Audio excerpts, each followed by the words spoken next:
கர்த்தருடைய பரிசுத்தமான நாம மகிமைப்படுவதாக. ஆசீர்வாதமான ஒரு நல்ல காலை நேரத்திலேயும் கர்த்தருடைய வார்த்தையை உங்களோடு கூட இந்த வாரத்தின் முதல் நாளிலே பகிர்ந்து கொள்வதற்கு கர்த்தர் கொடுத்த நல்ல தருணத்திற்காக கர்த்தரை ஸ்தோத்திரம் பண்ணுகிறேன். கர்த்தருடைய வேதம் குறைவற்றதும் ஆத்துமாவை உயிர்ப்பிக்கிறதுமாய் இருக்கிறது. கர்த்தருடைய சாட்சி சத்தியமும் பேதைகளை ஞானியாக்குகிறதுமாய் இருக்கிறது என்று வேதத்தை குறித்து நமக்கு சொல்லப்பட்டிருக்கிறது. இந்த காலவெளியிலேயும் இந்த தியானம் உங்கள் வாழ்க்கைக்கு ஆசீர்வாதமாய் நன்மையாய் அமையட்டும் என்று சொல்லி தேவனுடைய முகத்தை பார்க்கிறேன். பரிசுத்த பிதாவே, இந்த காலை தியானத்தை ஆசீர்வதிங்க. கேட்கிறவர்களுக்கு நன்மை உண்டாகட்டும். அநேகரை இந்த வார்த்தைகளை கேட்க பண்ணுங்க. இயேசுவின் நாமத்தில் பிதாவே, ஆமேன் ஆமேன். இந்த காலை தியானத்திற்காக 2 நாளாகமம் 22ஆம் அதிகாரம் அதனுடைய ஸ்தோத்திரம் 12வது வசனம். இவர்களோடு அவன் 6 வருஷமாய் கர்த்தருடைய ஆலயத்தில் ஒளித்து வைக்கப்பட்டிருந்தான். அத்தாலியால் தேசத்தின் மேல் ராஜ்யபாரம் பண்ணினாள். 6 ஆண்டுகள் அகசியாவின் ஆண் பிள்ளையாயிருந்த யோவாஸ் தேவனுடைய ஆலயத்தில் ஒளித்து வைக்கப்பட்டிருந்தான். இந்த காலை தியானம் என்பது இன்றைக்கு தேவ பிள்ளைகள் தேவனுடைய ஆலயத்தை புறக்கணித்து கொண்டிருக்கிற ஒரு காலத்தை பார்க்க முடிகிறது. தேவாலயத்திற்கு வருவதை இன்றைக்கு அநேகர் தவிர்த்து கொண்டிருக்கிறார்கள். அவர்கள் சொல்வது, நாங்கள் தேவனைத்தானே ஆராதிக்கிறோம், வேறு தெய்வங்களை ஆராதிக்கவில்லையே, தேவன்தான் எங்களுடைய தேவன் என்றெல்லாம் சொல்லுகிறார்கள். வளர்ந்து வருகிற பிள்ளைகளும் அதைத்தான் சொல்லுகிறார்கள். ஆனால் தேவனை ஆராதிக்கிறவர்கள், தேவனைத்தான் தெய்வமாய் கொண்டிருக்கிறவர்கள், தேவன் கொடுத்த ஒரு ஆலயத்தில் அவரை ஏன் ஆராதிக்க மறுக்கிறார்கள்? அதுதானே கேள்வி. நாம் ஆராதிக்கிற தெய்வத்தை குறித்து புதிய ஏற்பாட்டிலே படித்தால் 33.5 ஆண்டுகள் இந்த பூமியிலே வாழ்ந்தவர், 3.5 ஆண்டுகள் ஊழியம் செய்தவர், 30 ஆண்டுகள் பெற்றோரோடு வாழ்ந்தவர். இந்த காலங்களில் அவர் மறக்காமல் செய்து வந்த ஒரு காரியம், தேவ ஆலயத்திற்கு செல்வதை அவர் மறக்கவில்லை. வேதத்தில் ரொம்ப தெளிவாக இருக்கும், அவர் ஜெப ஆலயத்திற்கு சென்றார் என்றிருக்கும். அவர் எப்பொழுது ஜெபாலயத்துக்கு சென்றார்? தன்னுடைய 8ஆம் நாளிலேயே ஜெபாலயத்துக்கு சென்றவர். அவர் செல்லலை, அவரை பெற்றோர் அழைத்து கொண்டு போனார்கள். அன்றைக்கு ஆலயத்திற்கு செல்ல ஆரம்பித்தவர் அவருடைய மரண நாட்கள் வரைக்கும் ஜெப ஆலயங்களுக்கு போவதை அவர் தவிர்க்கவில்லை. விசேஷமாய் ஓய்வு நாளிலே அவர் ஜெபாலயத்துக்கு சென்றிருக்கிறார். என்னை கேட்கிற அருமையான கர்த்தருடைய பிள்ளைகளே, அப்படிப்பட்ட தெய்வத்தை ஆராதிக்கிற நீங்கள் ஆலயத்துக்கு வருவதை ஏன் தவிர்க்கிறீர்கள்? நம்ம சொல்லலாம், ஆலயத்துக்கு வந்தால் எங்களுக்கு ஏராளமான பிரச்சனை வருது.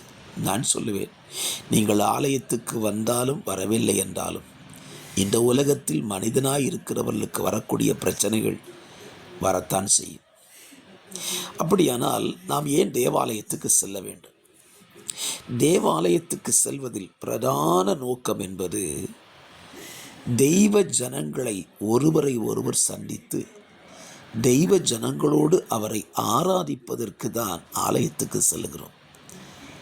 தேவ ஜனத்தின் ஐக்கியத்தையும் உறுதிப்படுத்திக் கொள்வதற்கு ஆராதனைக்கு செல்கிறோம். இந்த அகசியாவினுடைய ஆண் பிள்ளை யோவாசை பாருங்கள். அவன் 6 வருடங்கள் தேவாலயத்தில் ஒளித்து வைக்கப்பட்டிருந்தான்.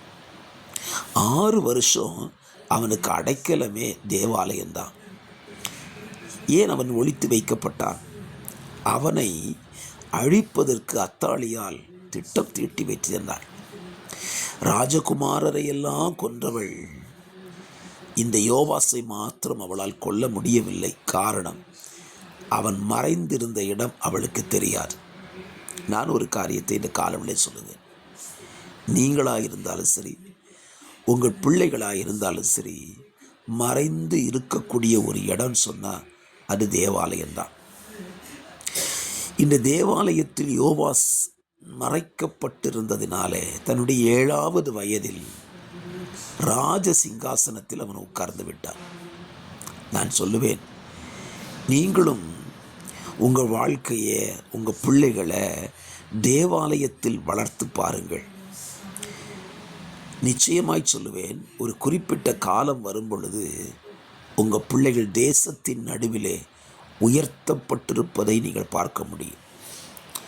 இதற்கு சாதகமான ஒரு வேத வாக்கியத்தை நான் உங்களுக்கு சொல்ல விரும்புகிறேன். ஆலயத்திற்கு சென்றால் தேசத்திலே உயர்ந்திருப்பார்கள் என்பதற்கு என்ன ஆதாரம் என்று நீங்கள் கேட்கலாம். நான் உங்களுக்கு அந்த வசனத்தை சொல்ல விரும்புகிறேன். ஏசாயா 58 அதனுடைய 13ஆம் வசனம் 14ஆம் வசனத்தில் இருக்குது பாருங்கள்.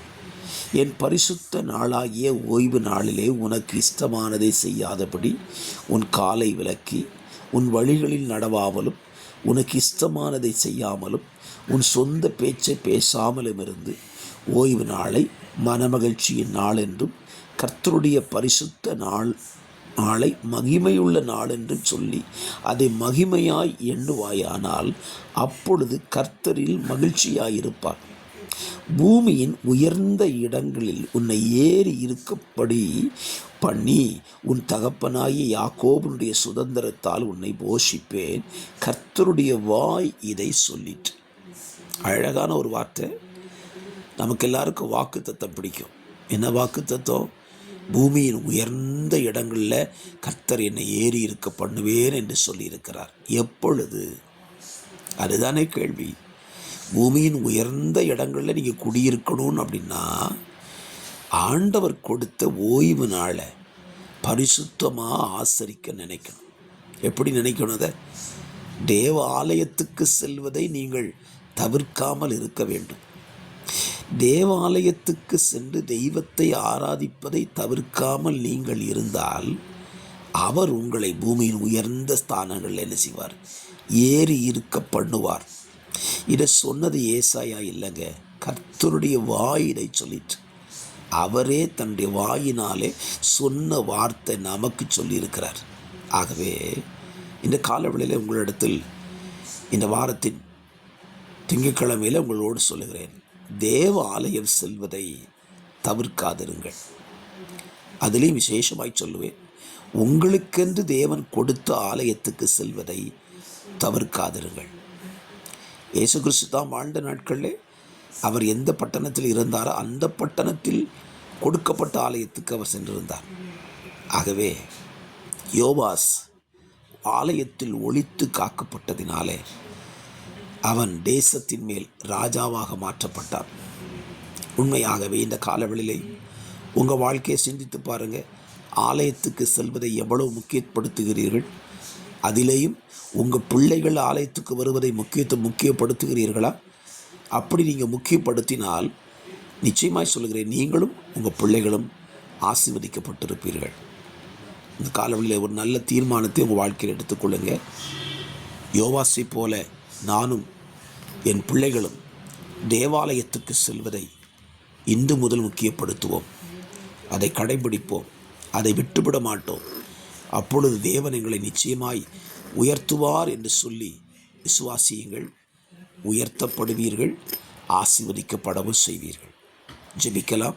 பரிசுத்தமுள்ள நல்ல பிதாவே, இந்த நல்ல காலவேளையிலேயும் கொடுக்க தந்ததான வார்த்தைகளுக்கு ஸ்தோத்திரம். இந்த வார்த்தையை கேட்கிற உடைய பிள்ளைகள் தேவாலயத்துக்கு செல்வதை தங்கள் வாழ்க்கையில் உறுதிப்படுத்தி கொள்ள கர்த்தர் உதவி செய்யும்.